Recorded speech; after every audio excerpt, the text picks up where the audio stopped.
2 Corinthians, as we have read a while ago, it says, brothers and sisters, that God's grace is sufficient to all of us, to all who believe in Him. We'll read that once again. Verses 7, chapter 12, 2 Corinthians.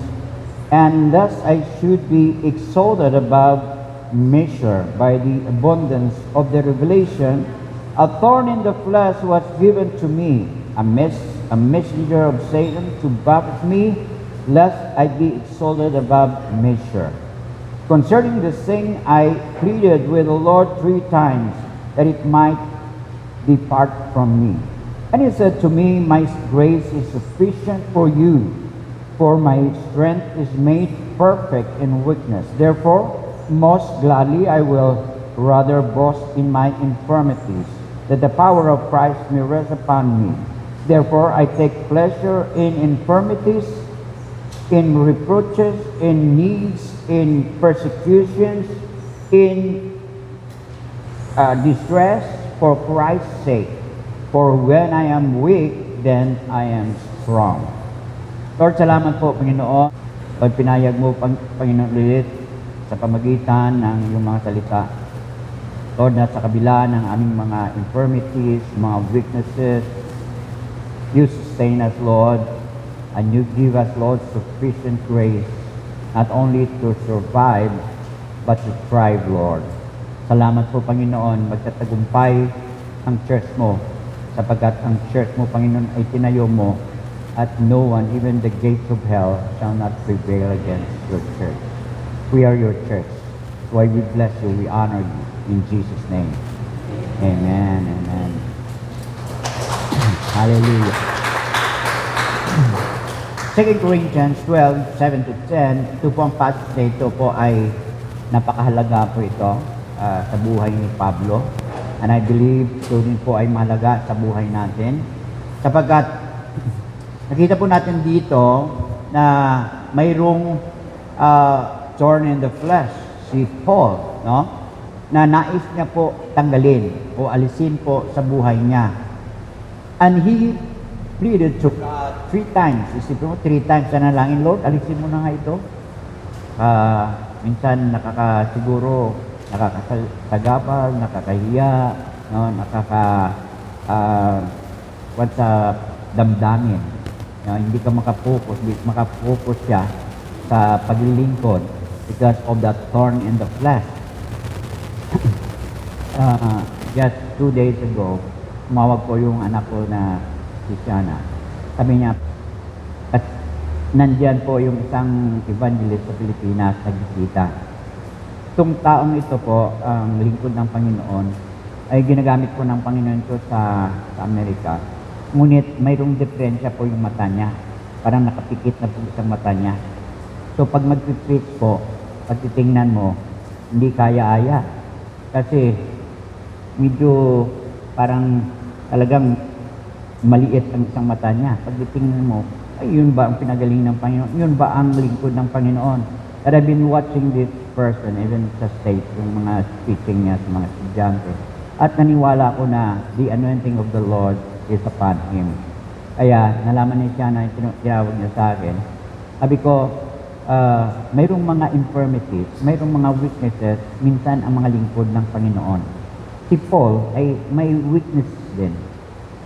Mayroong infirmities. Pag infirmities po, parang sakit.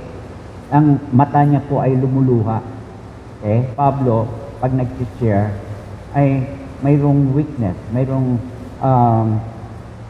infirmity.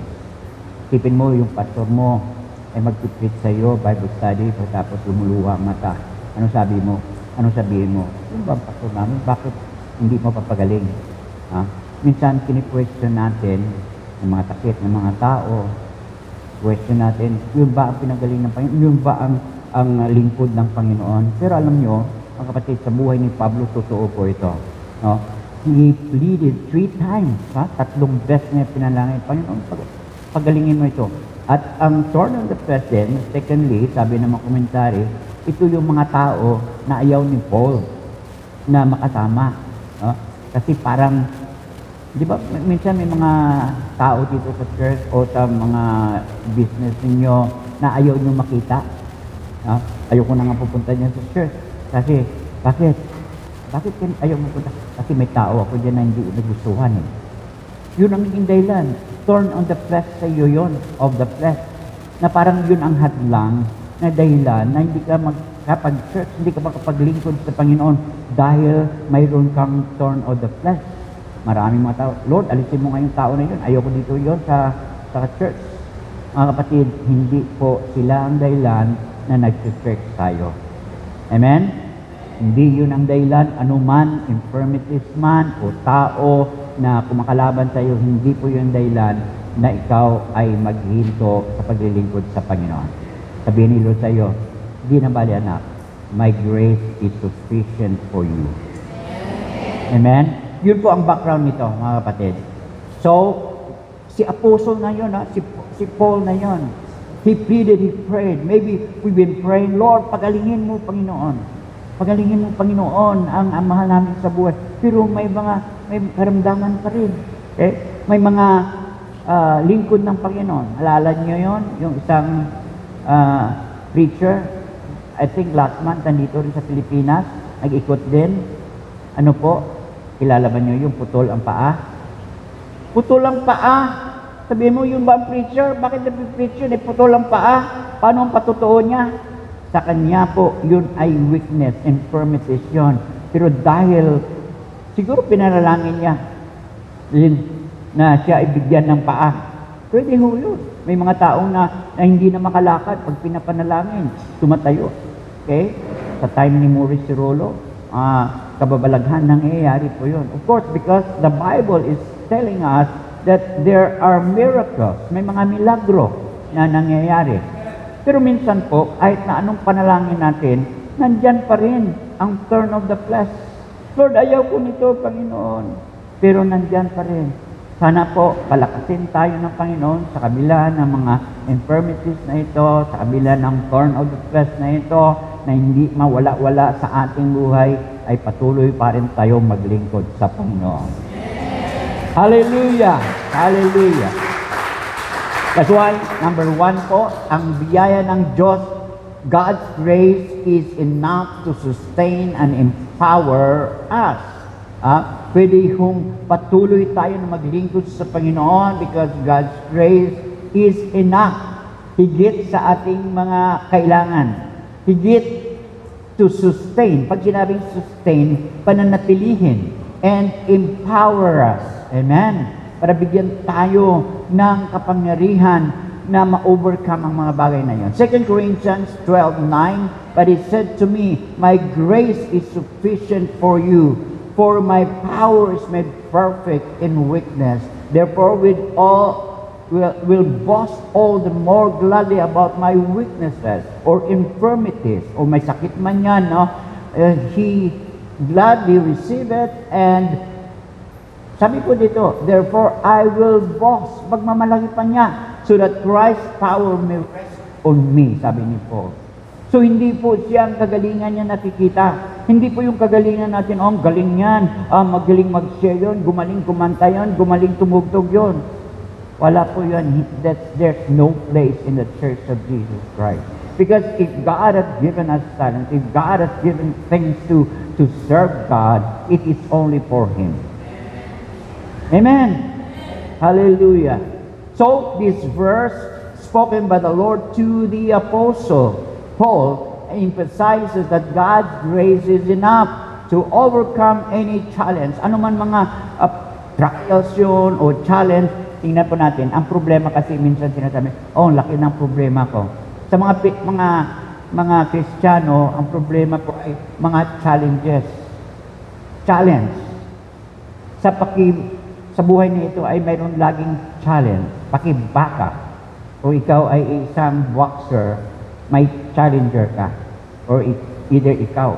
Pag tumayo ka na sa ring, wala kang gagawin kundi makipagbaka. Hindi ka pwedeng, hindi na ako makipagbaka. Talo ka nun. Pag nakatayo ka, kakatapos lang ng laro ni Pacquiao, di ba? Buti na lang, hindi man nanalo, nag-draw naman. Kaya mayroong second. Okay?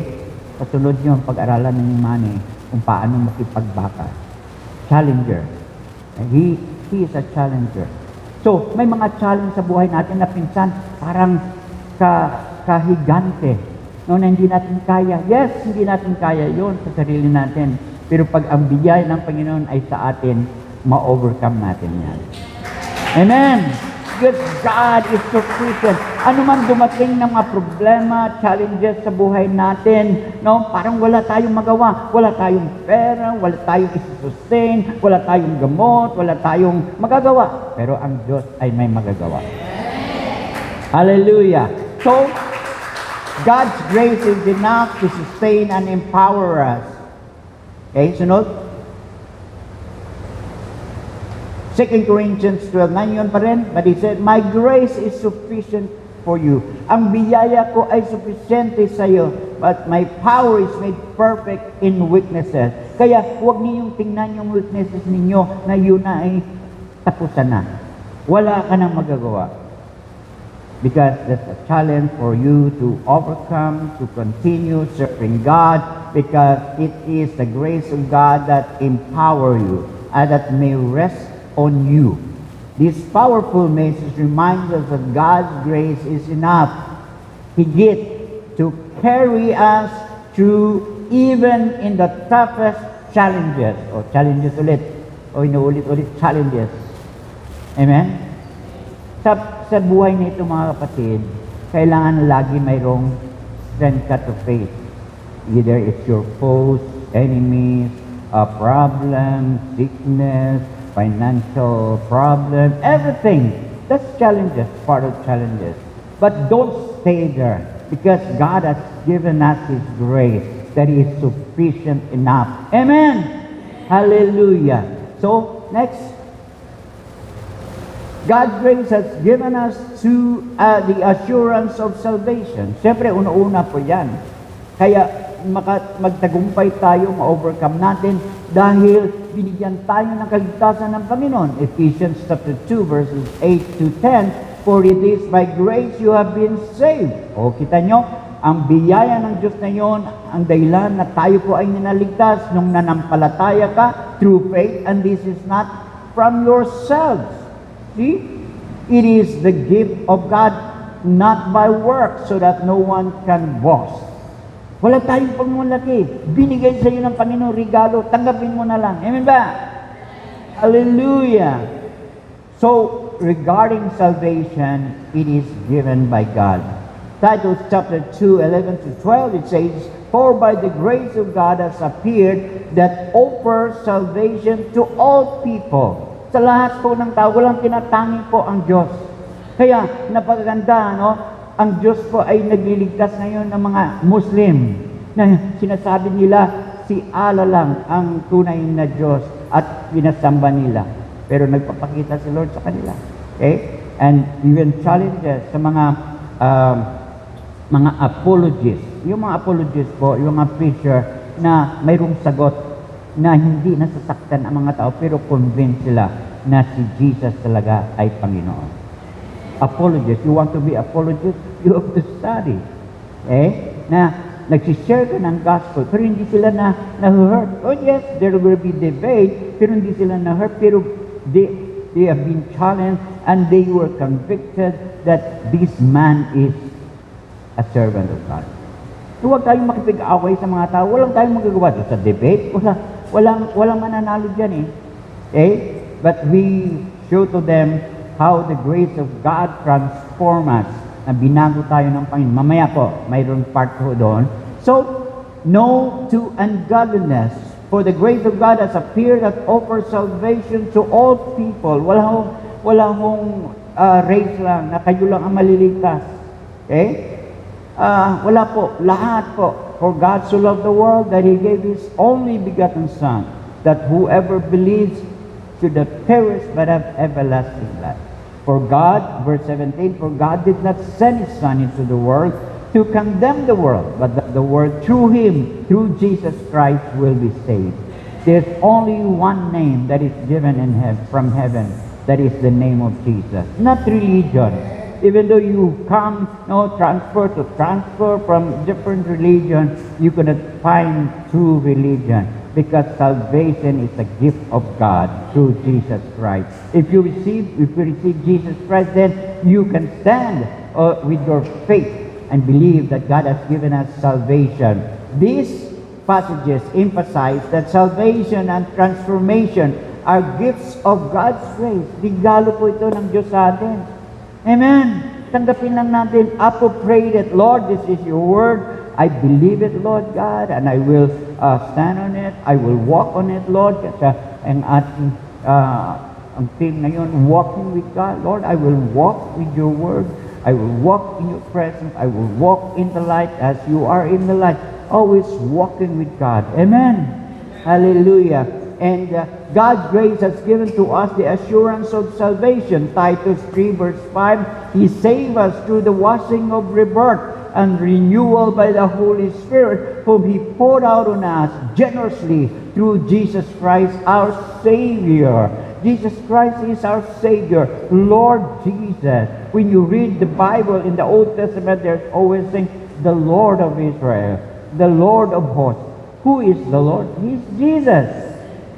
When he was confronted by people, who are you? And Jesus said, before Abraham, I am. Wow! Before Abraham, sabi ng mga tao, wala ka pang 50 naabutan mo na si Abraham. Mga more than many hundreds yon na una si Abraham. Nakita mo na. Sabi ni Lord, before Abraham, I am. Alam niyo, nung pakita si Lord doon sa Old Testament, kay Moses, ano sabi niya? Who are you, Lord? What will people, may mga kababayan ko magtanong, sino ka? Ang sabi ni Lord, I am who I am. Jesus said, I am the light of the world. I am the true vine. I am the door. I am the bread of life.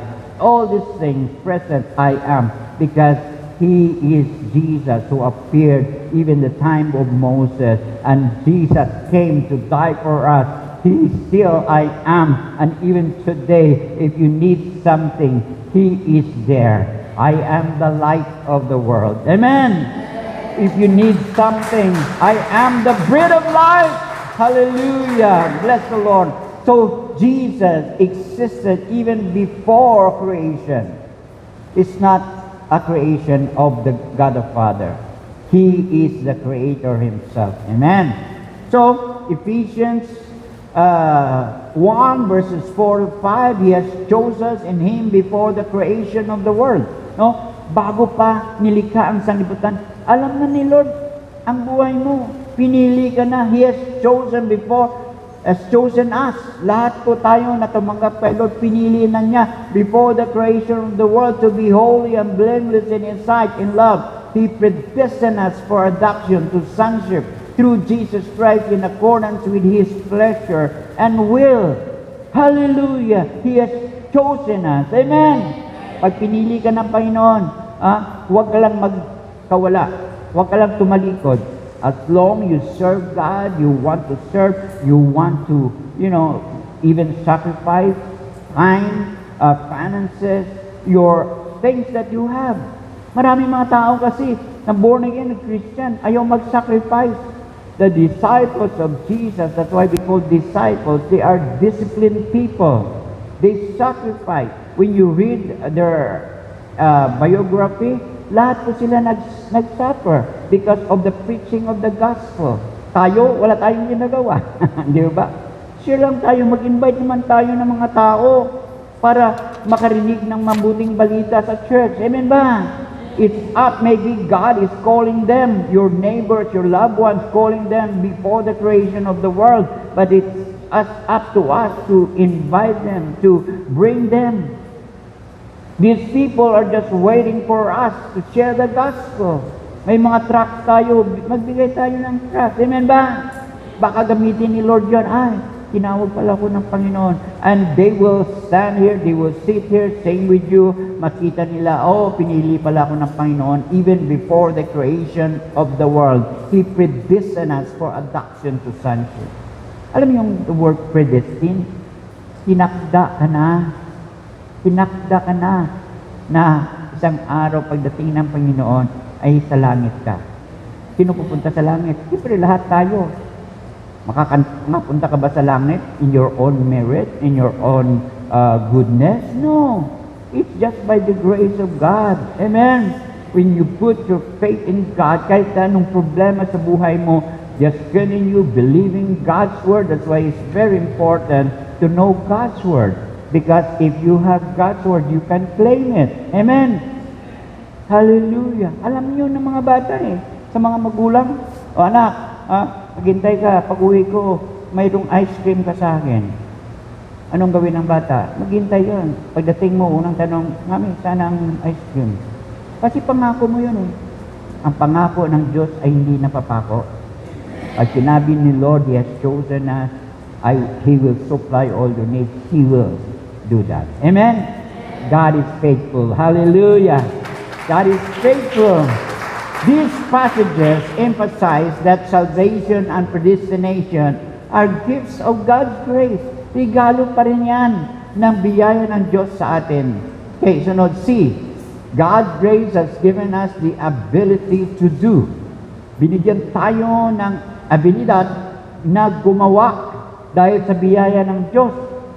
So, ibig sabihin mga kapatid, gumagawa tayo, pero hindi talaga tayo gumagawa yun sa tulong ng biyaya ng Diyos, nagampanan natin yun, na-fulfill natin yun. Kaya, pag nagkakagawa ka na ng mabuting bagay, hindi mo ipagmamalaki. At walang dahilan ng tao na ipagmalaki. Kasi, kung wala ang biyaya ng Diyos sa kanya, hindi naman siya makagawa noon. God's grace has given the ability to do. 1 Corinthians 15:10, but by the grace of God, I am what I am. Kung ano siya, kung ano si Pablo, ay dahil sa biyaya ng Panginoon. Kita niyo, persecutor siya nga, mamatay tao, pinapatay niya mga Kristiyano, tinawag siya ng Panginoon. Dinala pa sa third heaven. Pag binabasa po ninyo, mystery, lahat po ng revelation ay alam niya tungkol sa Panginoong Jesus.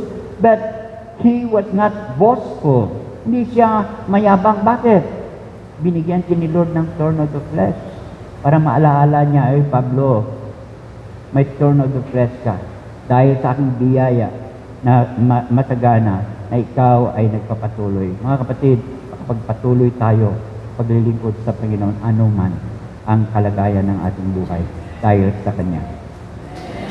Hallelujah.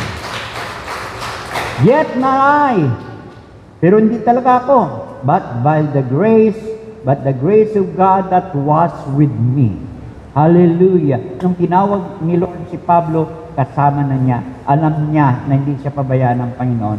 Nung tinawag tayo ng Panginoon, hindi tayo pabayaan ng Panginoon. Philippians chapter 4, verse 13, I can do this through Him who gives me strength. Sa ibang rendition po, sa New King James, I can do all things through Christ that strengthens me. Maraming gumagamit nito sa mga boxer, sa damit nila, I can do all things. Ginagamit nila para makita ng kalaban na kasama nila ang Diyos. Diba? Dati, mga boxer, malaking mga boxer, mga kilala, si Holy Spirit, no? I can do all things through Christ. Pero ngayon, si Manny, si Lord, ang kasama ko. Matalo man siya o panalo, wala sa kanya yun. Kasi alam niya, hindi siya pabayaan ng Panginoon. Amen? Grabe. Kung dahil sa panampalataya ni Manny, nagbago din ang kanyang kaisipan at ngayon po, naglilingkod na siya sa Panginoon. Siya tinawag ng Panginoon maging pastor. Nagpatayo siya ng malaking Colosseum Church sa Sarangani. Bakit mga kapatid? Dahil ang buhay niya ay sa Panginoon. Ano ang buhay mo? Sa Panginoon ba? Anong kakayahan mo? Anong milyonaryo ka ba? Ano ka bang ang katayuan ng iyong buhay? Si Manny, nakita na niya na sa biyaya lamang ng Panginoon. Amen! 46, paglaban pa. Dahil lang sa biyaya ng Panginoon. Sabi po doon, I can do all things. Okay? Yes, I can do all things through Him who gives me strength. Amen. So Ephesians, God grace has given us the ability to do Ephesians 2:20, for we are God's handiwork, created in Christ Jesus to do good works. Pag gumawa ka ng mabuti, hindi dahil ginawa mo, hindi dahil pinilit mo, hindi dahil sa kakayahan mo.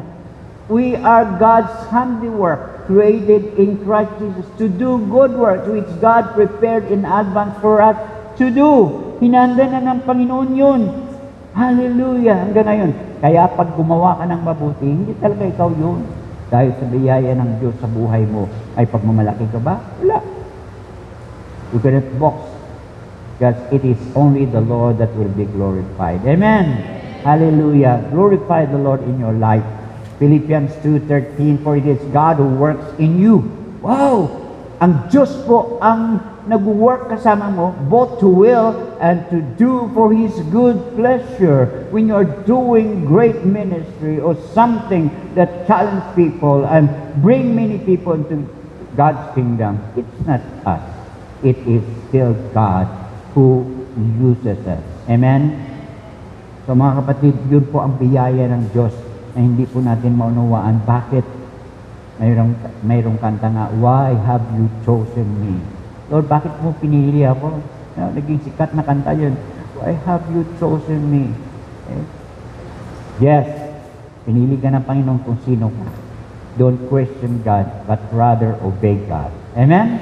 So, these verses illustrate how God's grace enables us to do serving Him effectively, doing and the ability to do. The last one is that God's grace has given us the ability to change, para magbago. Sino pwede magbago sa iyo o sa akin? Wala.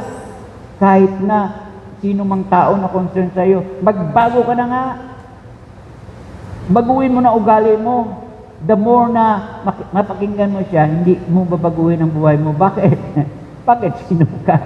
Asawa mo, magbabago sa iyo? Hindi kaya yun. It's only the Lord could change every heart. Amen? Because it's only the Lord could change the heart, even of a king. Hallelujah.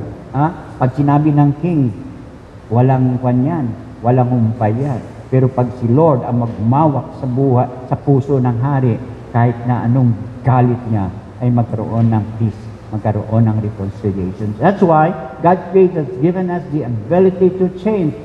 2 Corinthians 5:17, it says, therefore, if any man is in Christ, he is a new creation, has come, the old has gone, the new is here. Amen? That's in NIV. So Titus chapter 2, 11-12, for the grace of God has appeared that offers salvation to all people. Okay? It teaches us to say no to ungodliness and worldly passions and to live self-controlled, upright, and godly lives in this present age. We do not live in our own self, in our own ability, not only ability, but even our minds. Sometimes people thought that they obtained these things dahil, talino nila kakayahan nila nag-aral sila Hindi po, mga kapatid. It's only by the grace of God. And God has given us self-control, upright, and godly lives in this present age. These verses show that God's grace empowers us to make changes in our lives. Kung gusto magbago, baguhin mo sa tulong ng Panginoon. Amen? Because we cannot do anything. Kahit na gusto natin, Happy New Year, New Year's resolution, hindi pa rin magawa yan. It's only by the grace of God that we could be changed. Amen! Hallelujah! So, it says here, brother and sister, God's grace has given us the ability to do and to change. Lahat po yung mga verses na yun, it talks about God giving us the ability to do and even to have change in our lives. In conclusion, brothers and sisters, Romans 5:20-21, the law was brought in so that the trespasses might increase. Okay, yung law, yung kautusan. Bakit mo alam na makasalanan ka? Kasi ang sabi ng kautusan, huwag kang pumatay, huwag kang mangalunya, huwag kang magnakaw, naintindihan mo, sabi ng law, but where sin increase, grace increase all the more. Kaya may mga tao na kahit na sa kulungan na maraming pinatay na tao, pag binago ng Panginoon, gaya ni Pablo na ating pinag-usapan, mamatay tao ng Kristiyano pa, pinapakulong ang mga tao. Pero binago siya ng Panginoon. Gusto mo bang may bagay ba na baguhin sa buhay mo? Just commit your life to God. All of us will surrender to Him. Amen. We cannot do anything but surrender to God. So, all the more, 21, so that just as sin reigned in death, so also grace might reign through righteousness to bring eternal life through Jesus Christ our Lord, brothers and sisters. That's the conclusion, that without the grace of God, we cannot do. But we can do all things through Christ. The other one, last one, when the brevity of life is ebbing away, yung kaiksian ng buhay, lalo rin mga matatanda, 60 years old, 70, o ilang panahon na lang yun. The brevity of life, parang doon ka na pupunta. Pero alam niyo mga kapatid, yet the amazing grace of God is overflowing every day. Araw-araw maranasan natin ang kabutihan ng Panginoon, ang biyaya ng Panginoon sa atin. Kahit na tumatanda tayo, lumalakas ka pa rin, may katalinuhan ka pa rin, may self-control ka pa rin, sapagkat ang Diyos ay patuloy na magbibigay sa atin ng kalakasan. Amen! I can do all things through Christ that strengthens me, brothers and sisters. So, even your life is ebbing away. Your finances is ebbing away. Your katalinuhan is ebbing away. Parang wala na. Hindi na makaalaala ng isang bagay. Yes, but with the grace of God, you could continue serving God. It's a joy to be, serving God, to love the Lord, to sing to the Lord every Sunday, every time that we have services, because it's all because of the grace of God. Lapakan pa natin sa Lord. Lord God, thank you for your loving kindness that is better than life. Thank you, Lord God, for the sufficient grace that bestowed on us, Lord, that we could say, it is your will, Lord God. You have chosen us, Lord, from the beginning of time. We did not choose you, Lord. You have chosen us. That's why we give you praise and glory tonight for giving us that sufficient grace, amazing grace of God. God's grace that is sufficient in every diseases, every infirmities, every weakness that we have, Lord. To you all the glory in the name of Jesus. Amen. And Is Jesus mine?